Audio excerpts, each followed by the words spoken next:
But a lot of violence on TV. You know, kids aren't supposed to watch violence now on TV. They're afraid maybe the kids will copy what they see on a screen, you know. I can't even get a funny cartoon anymore because some 12-year-old watched a particularly violent episode of the Roadrunner Coyote Show. And the next day they found him in the bottom of a canyon. Had 2 giant springs strapped to his feet. A big couple of springs. Had a little umbrella in his hand. Sign said, "Yikes." Holy cow, is that tough, huh? I smoked ever since I was a kid. I always remember smoking, you know. One time I remember as a little kid, I was like 8 years old, and I was behind my garage. I was sneaking a cigarette back there, and my dad caught me. I'll never forget it. His big head came around the corner of the garage. There it was, my dad's big head.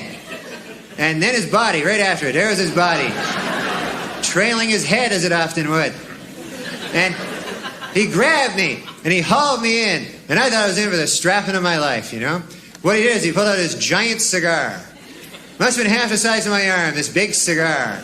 Stuck it in my mouth, lit it up, made me smoke it all the way through, right to the end. That's when I started smoking cigars real heavy. That plan backfired on him. Then there was another time I remember, now that I'm thinking about it. I was behind the garage again, as luck would have it. And this time I was smoking a big fat joint back there. And don't do drugs. And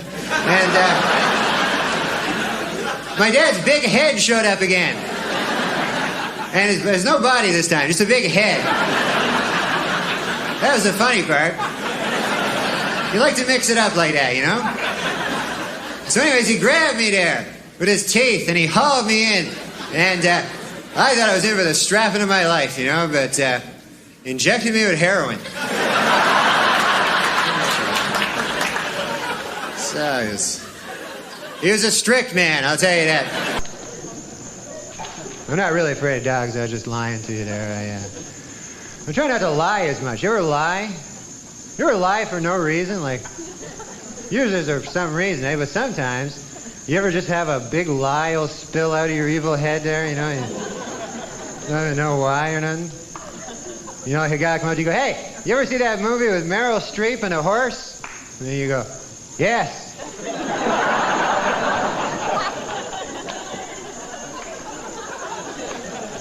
And in the back here, what the hell am I lying about over here? I stand to gain nothing by this lie. What the hell am I thinking back here in my head? Oh, I love my wiener dog. I got him a nice gift. It's his birthday. He's got a lot of birthdays. I got him one of them rubber bones. You ever see them? That's a fun gift, huh, for a dog? And then the dog gets it and goes, yes, not a bone, yeah. Yeah, a million laughs. It's not a... Last month, an 80-year-old Albuquerque woman was awarded over $2 million in damages from McDonald's after she spilled some of their coffee in her lap and suffered severe burns. As a result, McDonald's this week has put a warning label on its coffee cups that read, "Caution, do you think you can manage to avoid pouring it directly on your crotch this time, you senile old hag? Think you can manage that, huh?" Testimony during the final week provided some spellbinding moments. In a brilliant move during closing arguments, Simpson attorney Johnny Cochran put on the knit cap prosecutors say O.J. wore the night he committed the murders. Although O.J. may have hurt his case when he suddenly blurted out, hey, easy with that. That's my lucky stabbing hat." Who are safer drivers, men or women? Well, according to a new survey, 55% of adults feel that women are most responsible for minor fender benders, while 78% blame men for most fatal crashes. Please note that the percentages in these pie graphs do not add up to 100% because the math was done by a woman.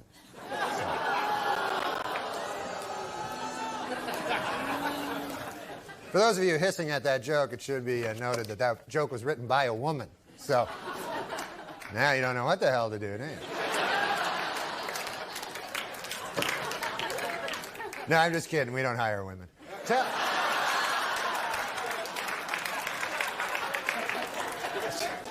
All right, well, there's this 2-hour season finale of Melrose Place. There's this movie coming out. Yes. Title undetermined at this point. Chairman of the board.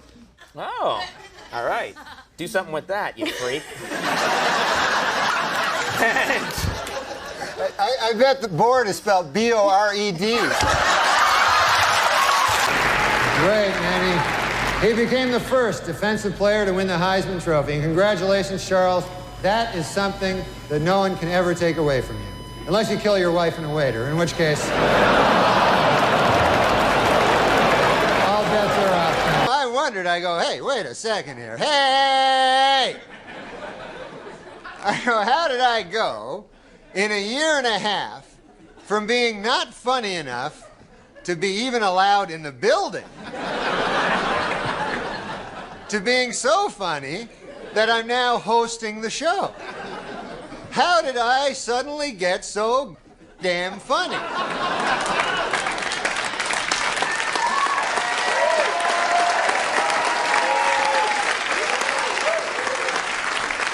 It was inexplicable to me, because a year and a half, let's face it, is not enough time for a dude to learn how to be funny. Then it occurred to me, I haven't gotten funnier. The show has gotten really bad. We get the homicide out of the White House and get like a fresh start, because we don't want any more murderers. I think we should just go on to the next question. Who are the murderers? Yeah. Oh, Clinton, he murdered a guy. Yeah, you know, we're not allowed to. You're not. You shouldn't. That sounds bad, yeah. I mean, I had an experience, you know. I go in and I order a Polish sausage, you know, from this guy, you know. And so the guy says to me, you must be Polish. And I said, come on, man. I mean, come on. Think about it, what you're saying. You know, I'm trying to knock some sense into this fellow's head, maybe give him a wider world view, you know? Sure, yeah. I said, you think because I order a Polish sausage, I'm Polish. I said, what if somebody came in here and ordered French toast? Would you think he was French, you know? Right. I mean, what if somebody came in here and ordered a Belgian waffle? Would you consider that guy a Belgian, you know? I mean, if a guy came in and ordered a German bratwurst, would you consider that fella to be a German fella? Right. I said, what if a guy came in and ordered German potato salad? I suppose you'd think he was German too. Yeah? Yeah. You know, what if a guy... Wow, you talked to this guy for a while. I'm telling you, man. With racists, you have to get through to them. You have to really get it into their head. Right. I said, if a guy came in and he ordered a Cuban hamburger, are you going to assume he's a Cuban? Right. I said, I think it is absolutely ridiculous that just because I come in here, I order a Polish sausage, why would you jump to the fact that I'm Polish? Right. And the guy says to me, well, first of all, it's a hardware store. And, you know, with Hitler, the more I learn about that guy, the more I don't care for him. I can't... Yeah. And there's nothing redeeming about the guy. I tell the guys, I go, how on earth could these Germans, like, follow this lunatic, you know? And they're like, oh, he was an incredible public speaker, you know? He could hypnotize you with his public speaking. And then I see him, he's like, correctly. I go, what? That's not my idea of a silver-tongued devil, you know? As you can see, he has wavy hair. It's waving goodbye on account he's going bald.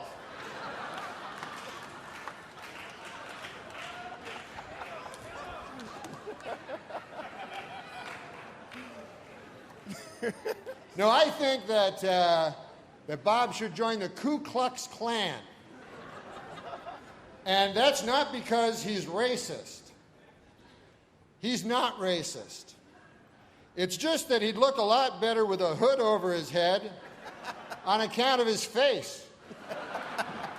He goes, I say, I'll be the guy. Okay. A moth goes into a podiatrist's office. A moth goes into a podiatrist's office. Right? You are correct. A moth goes into a podiatrist's office, and the podiatrist's office says, what's the problem? And the moth says, what's the problem? Where do I begin, man? He goes, I go to work for Gregory Linovich, and all day long I work. honestly, Doc, I don't even know what I'm doing anymore. I don't even know if Gregory Olinovich knows. He only knows that he has power over me, and that seems to bring him happiness. But I don't know. I wake up in a malaise, and I walk here and there. The podiatrist says, oh, yeah? And the moth goes, yes. And he goes, at night, I sometimes wake up and I turn to some old lady in my bed that's on my arm. A lady that I once loved, Doc. I don't know where to turn to. My youngest, Alexandria. She fell in the cold of last year. The cold took her down, as it did many of us. And my other boy, and this is the hardest pill to swallow, Doc. My other boy, Gregorio Ivanilidovich. I no longer love him. As much as it pains me to say, when I look in his eyes, all I see is the same cowardice that I catch when I take a glimpse of my own face in the mirror. If only the cowardice was stronger, then perhaps I could bring myself to reach over to that cocked and loaded gun that lays on the bedside behind me and end this hellish facade once and for all. How long a drive was this? Do you live in the valley? Where do you live? Please, sorry. He says, Doc, sometimes I feel like a spider, even though I'm a moth, just barely hanging on to my web with an everlasting fire underneath me. I'm not feeling good. And so the doctor says, Moth, man, you're troubled. But you should be seeing a psychiatrist. Why on earth did you come here? And then the moth said, because the light was on. I don't know if can I read it? Yeah, why not? Congratulations, Conan, on finally securing your place as permanent host of The Tonight Show.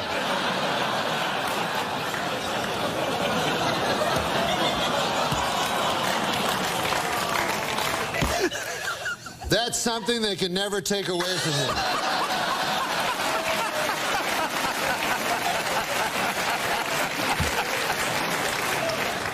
It is perhaps the shrewdest programming decision ever made by the NBC Brain Trust.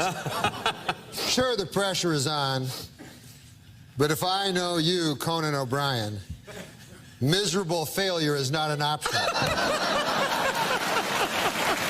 You are the new king of late night. Thank you. Long live the king.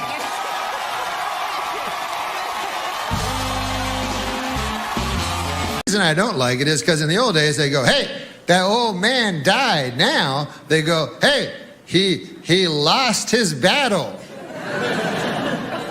That's no way to end your life, you know. What a loser that guy was. Last thing he did was lose. He was waging a brave battle, but at the end, I guess he got kind of cowardly was what happened. And then the bowel cancer, it got brave. You got to give it to the bowel cancer. You know, they were in a battle, and then what the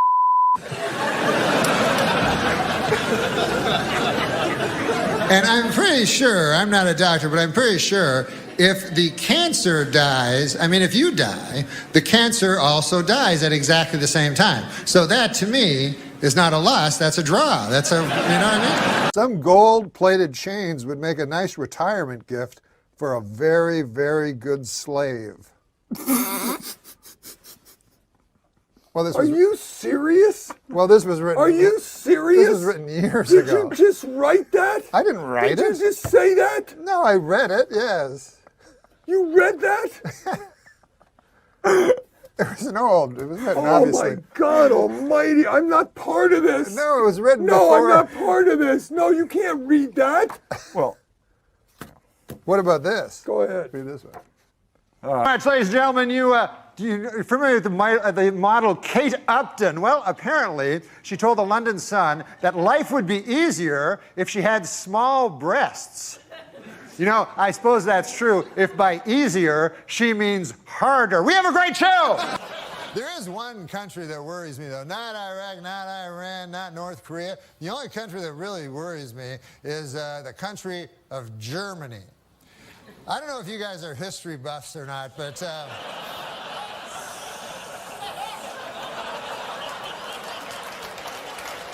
in the early part of the previous century, Germany decided to go to war. And who did they go to war with? The world. That had never been tried before. And so you figure that would take about 5 seconds for the world to win, but no, it was actually close.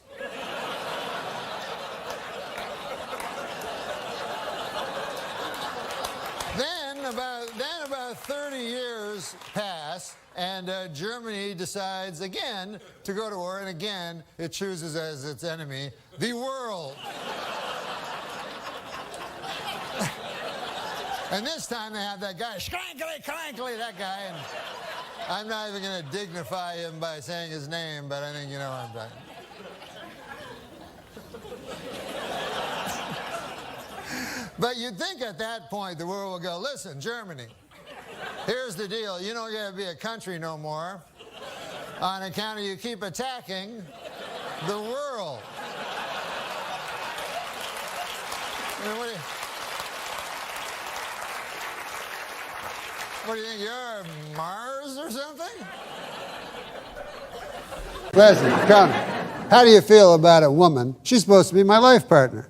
I look in the mirror the other day and I says to her, I says, honey, I look in the mirror and all I see is a fat, ugly old man. And I need you to give me a compliment. She says, all right then, your eyesight is damn near perfect. I said, you dirty dog.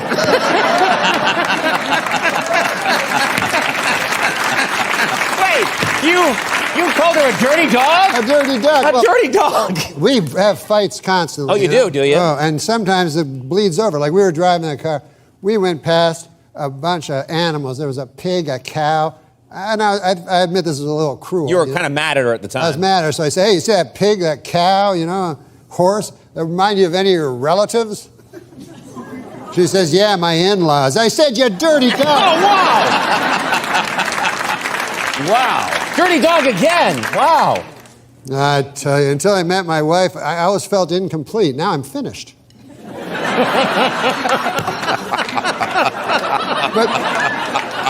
I will say this. What is going on? No, I will say this. What is going on? I will say this is this. a 1935 radio show. Henny Youngman, ladies and gentlemen.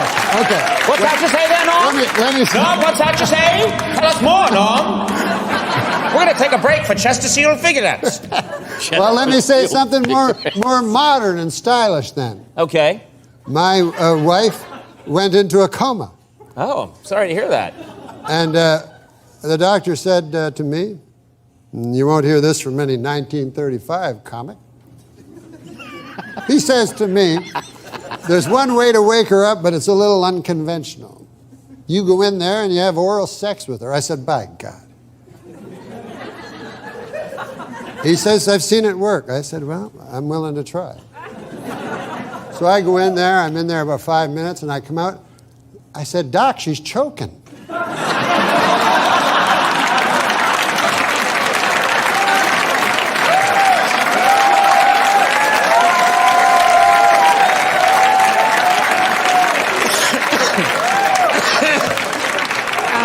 But that's modern medicine for you. That's modern medicine. I don't want fancy things or fancy schmancy things. I don't even want fancy schmancy wancy things or fancy schmancy take a trip to Francie things. What I want is wasting your time and mine. I like you to know things nowadays. You know what I mean? It didn't used to be like that. Like during the Vietnam War, they wouldn't go, wonder what Red Skeleton thinks on this. But nowadays, like I've heard, they go, the comedian is the modern day philosopher, you know, which first of all, it always makes me feel sad for the actual modern-day philosophers who exist, you know. See by the clock on the wall, that's time to bid you one and all. Goodbye. Goodbye. So long. So long. Farewell. Farewell. Adieu. Adieu. Be good. Stay well. Bye-bye. Keep warm. Relax. At ease. Take care. Stay loose. Adieu, mon Dieu. A la prochaine. Goodbye until we meet again.